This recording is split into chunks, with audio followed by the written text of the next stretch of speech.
Hello. Do you want to see a quick look back on the best clips, the best coverage LifeSite put out over the overturning of Roe v. Wade? Today we're looking back and celebrating that great miracle. Welcome to LifeSite News in Focus for this Sunday, August 7th, 2022. I'm John Henry Westen. Stay tuned.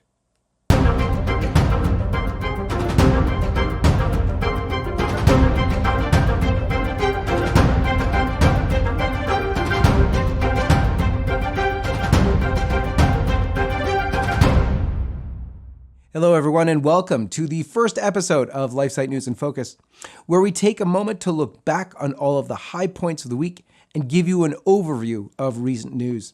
This program airs Sundays. It's time to relax, get caught up on what went down last week, and in a more digestible format. So please grab a seat, maybe a beverage, and join me. We end LifeSite News in Focus every Sunday with a Mother Miriam Minute, a clip of Mother Miriam's words for reflection and prayer. This is LifeSite News in Focus. And today, in this first edition, we are celebrating a post-Roe world and the great blessing that it is to have this U.S. Supreme Court decision rule in favor of life.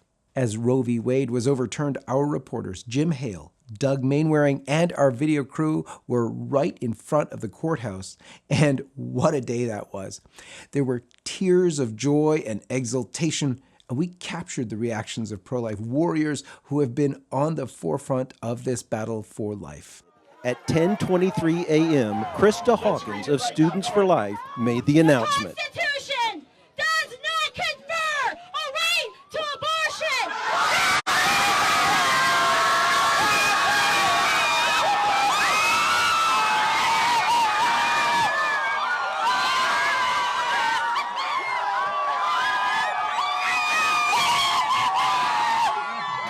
I'm so thankful. We have a lot of work left to do, but I've been fighting my whole adult life for this moment, and we will dance. We are dancing on the grave of Roe versus Wade.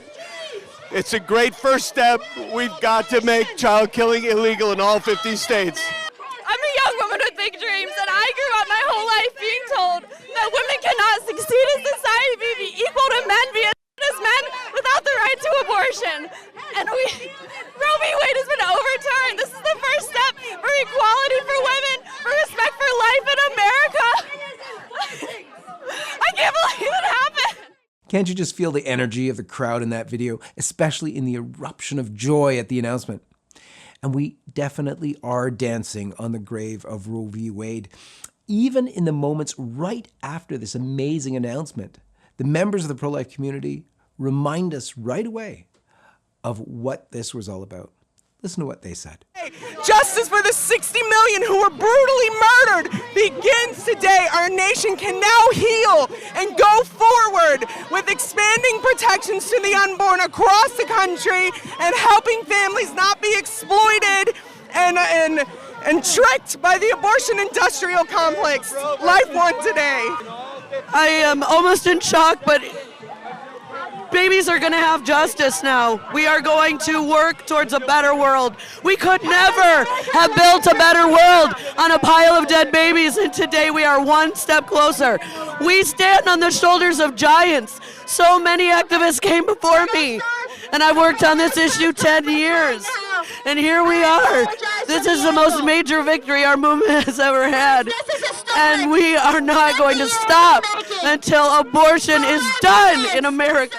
You know, we can never stop until abortion is unthinkable in America and around the world. Contrary to the accusations of the radical left, we are not crusading against some right to choose. Instead, we have been fighting hard and raising our voices to protect the rights of unborn children.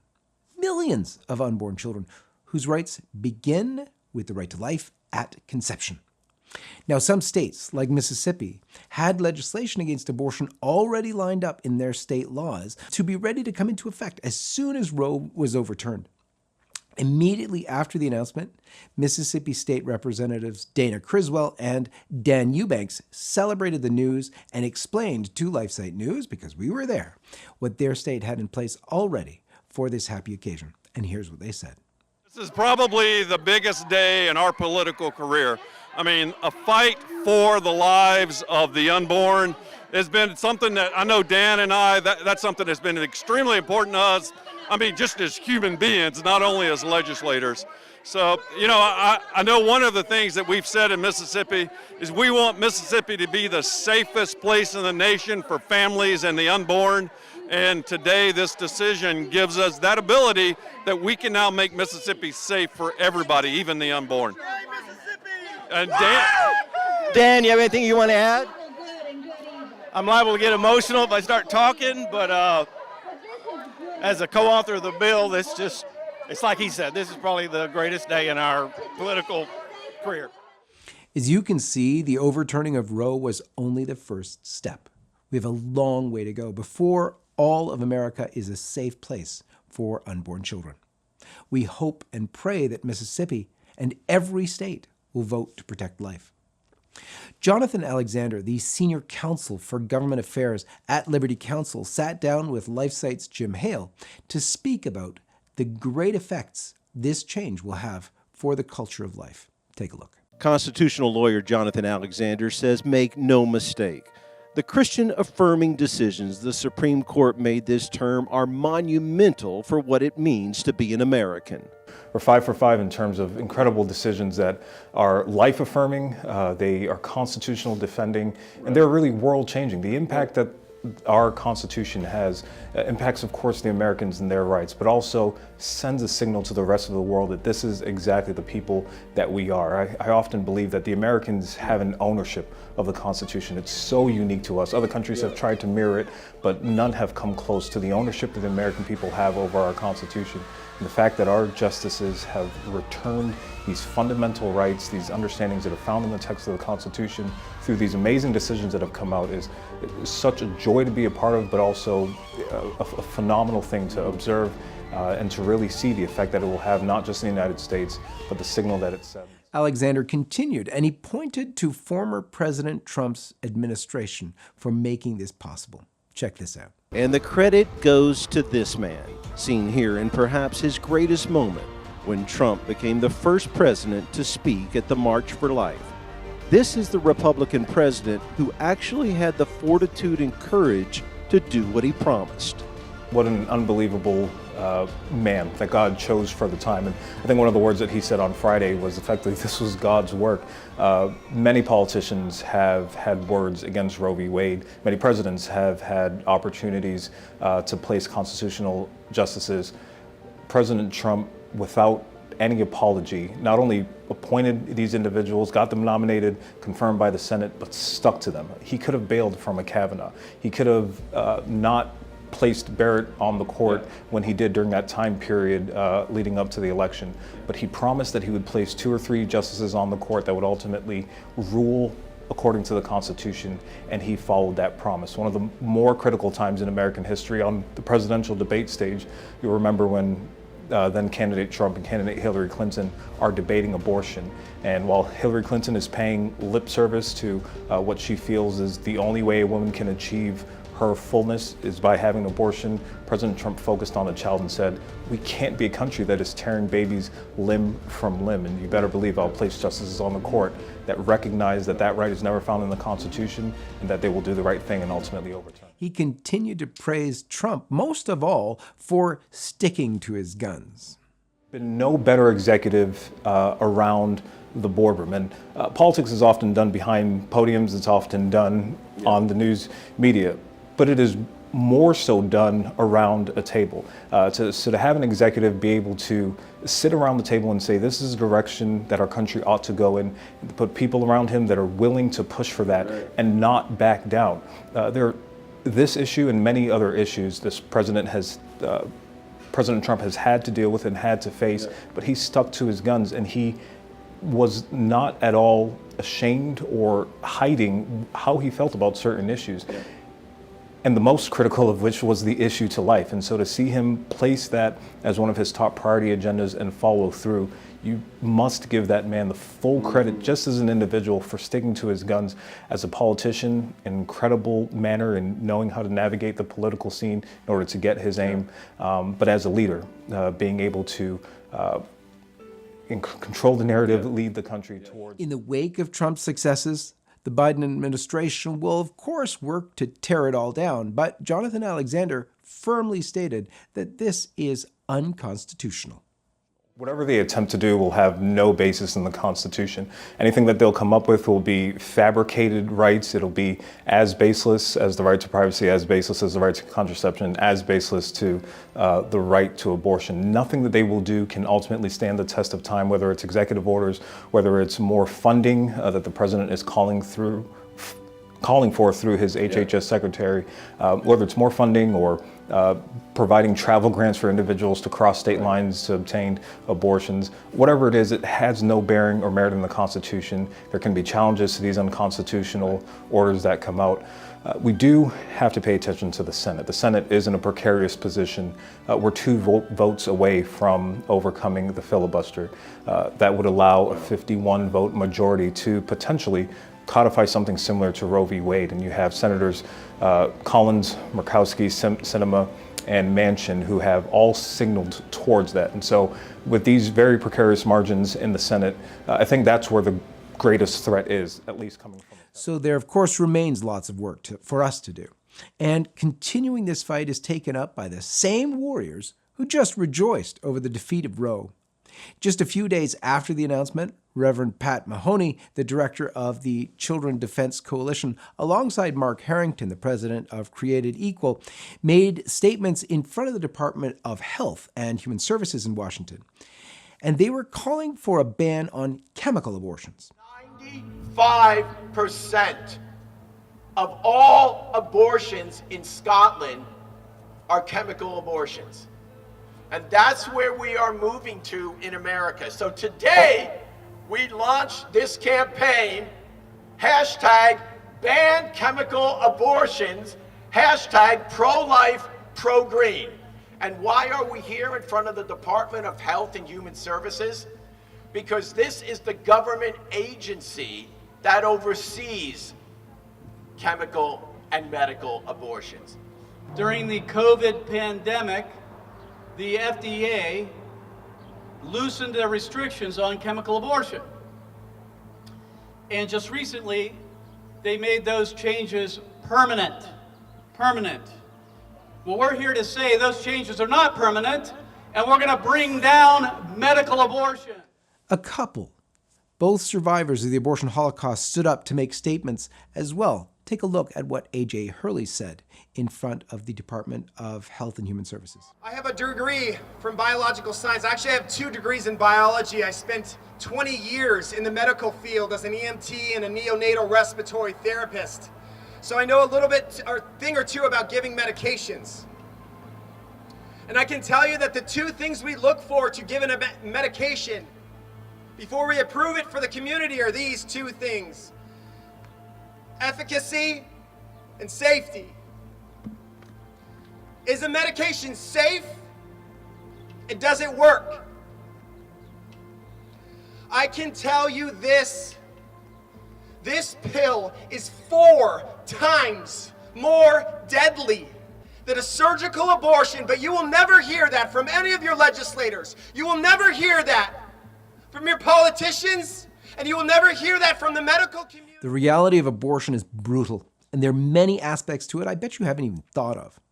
Check out what pro-life activist Teresa Mazzano points out about the ramification of California's recycled water project, given aborted babies are flushed down sewers. Have a look at this. We talk about in California toilet to tap. We recycle our water and re-inject it into our water tables, but now we have direct domestic, we call it toilet to tap. I call it womb to your water. All right, sewer to sink. These babies are in your water. This is your sign, America. The next time you see a purple pipe proudly irrigating with reclaimed water, know that there are babies in there. When you're playing golf out on your golf course and it's proudly irrigated with reclaimed water, know that that's being watered with the fetal remains of our brothers and sisters. You know, the woke agenda preaches a lot about inclusivity and scientific consistency. Well, here's the truth on that score. It is my wholehearted belief that the pro-life movement is the most inclusive and scientifically consistent movement of our day, because it posits that every human being is of equal value, no matter how small or where it's located. And with time, we start treating like that. The good news is this: we can get involved and we can reverse this horrible, horrible practice even after you take this medication. If you are at risk and you regret your abortion and you need help, go to abortionpillreversal.com and let's fight for equality and justice for every woman and every child. So the left tries to nullify our message by calling us exclusive and not based on science. But the truth is the exact opposite. In addition to fighting against chemical abortions, the fight continues to save the unborn from those who want to cross state lines to kill unborn babies. Jim Hale interviewed Peter Breen, a brilliant lawyer from the Thomas More Society, about this. Have a look. It's been an interesting time here. I mean, we're 2 weeks after Dobbs, and folks are still not understanding the full extent of what it means to properly wipe away Roe and what we need to be doing at the state level on the pro-life side, in both a creative and a very forward-looking way to create an environment where every unborn resident of a pro-life state is protected, no matter where that person may be. You can't just take that little unborn resident of Texas across the line or over into Illinois and get them aborted. Can't do the same, and I've got to tell you, that sentiment, just that sentiment, that we need to look at the unborn child's interests, not just the pregnant woman's interest. That sentiment has caused a massive firestorm. I know I've been getting attacked on Twitter and everything else.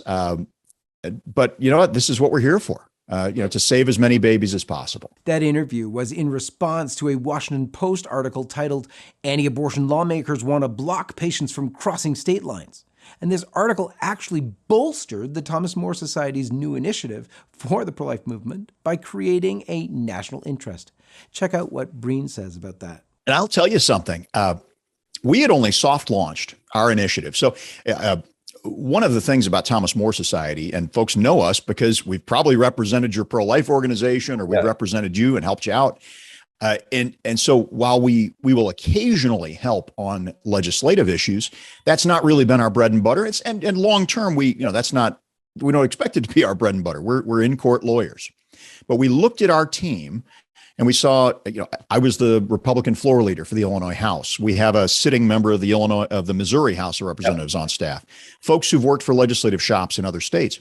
And so, and we saw there's a little bit of a vacuum.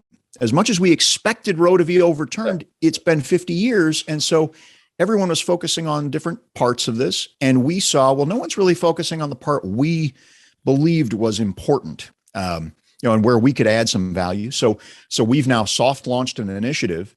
And it just so happened we were talking to the Washington Post reporter about some other things, mentioned it. She puts it in the article. And 10 more media inquiries. People are going nuts. They desperately want to hear about it. And so that's really, that's where we are right now. Having not actually properly, formally launched our initiative, we're now running full speed, because of just the national. God truly works in mysterious ways. An article meant to put down the pro-life efforts of the Thomas More Society actually provides more momentum for their cause. And check this out. Lawyer Peter Breen rips into Biden's promise to make chemical abortions legal in every state, bringing up an interesting fact that the president's trying to ignore or probably hide. Listen to this. Look, I expect, we were expecting something that was overreaching, not supported by the law. What Biden won't talk about, and what you will not hear these folks on the other side talk about, is that there are existing federal statutes been on the books since 1873 or before. They specifically prohibit the mailing of abortion pills or the carrying of abortion pills on any common carrier. That's illegal right now under federal law. So what's the basis that Biden could possibly have to tell states, no, I'm not only going to ship these abortion pills into your state, I'm going to force you to allow them and let you have no regulation over abortion. And half the abortions that are happening are probably chemical nowadays, depending on the statistics. Now watch Breen explain the concept of stopping the crossing state lines for the purpose of getting an abortion, focusing on how the state does indeed have the right to do that and an interest in doing it as well. We expect Biden to overreach. What I hope that we on our side fight them vigorously at every single turn. I know this issue of out-of-state abortions of our unborn residents is one that people are going, oh, well, what's that about? Can you really regulate that? And I would respectfully contend that, there are law review articles over the years that say, yes, boy, there's something there. And even pro-abortion law professors would even grudgingly concede, yes, of course, a state has an interest. If you treat the child as a child, you can't take you can't take a child across state lines for the purpose of sex trafficking or other abuse or death, as in this case. And so, no one would bat an eyelash if a state said, hey, you can't take this child across state lines for the purposes of sex trafficking. You wouldn't challenge that. But here, because of the preconceived notions and the personal policy beliefs on abortion, you're seeing people go, oh, no. You've got a right to travel. You have a right to free movement. And I just, this point is so clear to me, and I'm trying to help make it clear to as many people as possible. If you ask the question of any lawyer in the country, can a state stop a person, an adult, from going out of state for a medical procedure? Every lawyer in the country would say, well, no, of course not. But if you ask them the question, can a state stop one of its children from being taken out of state for the purpose of sex trafficking, abuse, or death? Well, then you're going to get a very different. Now watch this. This is brilliant. If you think the pro-life legal protection will never work because it will always be tied up in the courts, listen to Peter Breen smash that negativity into the ground. If laws like what we're proposing are passed, the corporations will just stop. This idea, oh, you're going to have to sue so-and-so and sue so-and-so. No, they'll just stop. Yeah. Look at the Texas Heartbeat Act. Now, I know within the pro-life movement, there was some healthy maybe debate over whether that was the right way to go. And how does it work? But at the end of the day, nearly all the abortions in Texas were shut down. So the Texas Heartbeat Act and that unique model of private, it's a private attorney general statute, that model of enforcement has to some extent been proven. And so when we're talking civil enforcement, we recommend states add a civil enforcement protection to their abortion laws, whatever they are. Yep. Now, and you can do it that way. There's another way, though, that is that folks would recognize, and I think would be even more understandable to people. You expand wrongful death to include abortion. I mean, think about it. We already have a wrongful death set of laws. It's very well known. In the law, we're always looking at analogs. Well, have we done something like that before? Well, then you could have, mother, father. Look, how many times have we heard in the pro-life movement, pregnant woman has abortion, regrets it soon thereafter? Well, under a statute like what we'd be proposing, she can go to court and get damages, emotional damages, et cetera, for having the illegal abortion performed. The takeaway here is that there is enough constitutional support for us to do the things we need to do to protect the lives of all unborn children in the USA.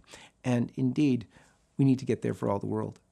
As always, we rest in the strength and peace of God as we fight for life, turning to the Eucharist as the source and summit of all that is good and true.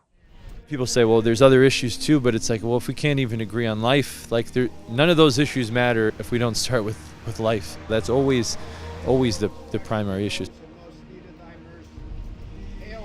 You hear, obviously, the people are yelling, some people are honking, they're supporting it.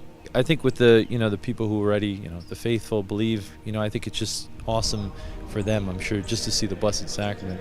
I think I saw someone just maybe joined us and just like he just stopped what he was doing and just like was praying, which was beautiful.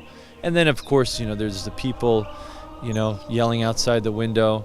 But, in many ways, it's like Christ. Some they accepted, some, will come back another time, and then some, just outright rejected him. So, in many ways, we're living the gospel in that sense. Where you live with the Father and the Holy Spirit, God forever and ever. Amen.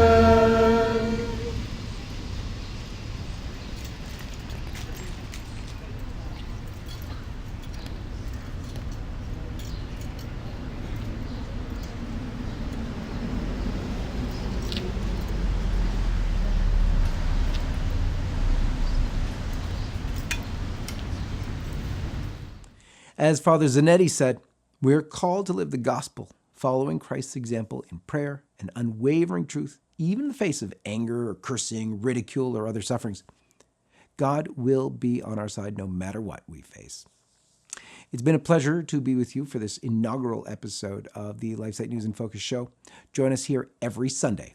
And finally, I want to leave you with our Mother Mary Minute as she quotes Helen Alvarez, the Associate Dean for Academic Affairs and the Robert A. Levy Chair in Law and Liberty at the Antonin Scalia Law School at George Mason University.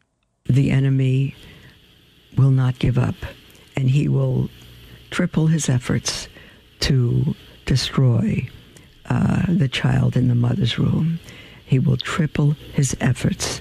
The powers of evil are working overtime now to destroy children, to destroy human beings, to manufacture virtual children, to destroy the population. This is a little blip in their evil plan. We cannot relax. We cannot let down. We must fight to make abortion legal. Illegal, abortion illegal in every single state. And I say to all those women especially who are pro-choice, which means you're pro-murder, the child in your womb, whether it's 1 second old or 6 months old or 9 months old, the child in your womb is a human being. At conception, life begins at conception, not at the viability of a baby to live on its own. And if you kill it, you are committing murder. Your body is your choice, but you're not giving the baby any choice at all. It's simply murder, and you don't know the value of life and the gift that God has given you through whatever circumstance in allowing you to bring a life into this world.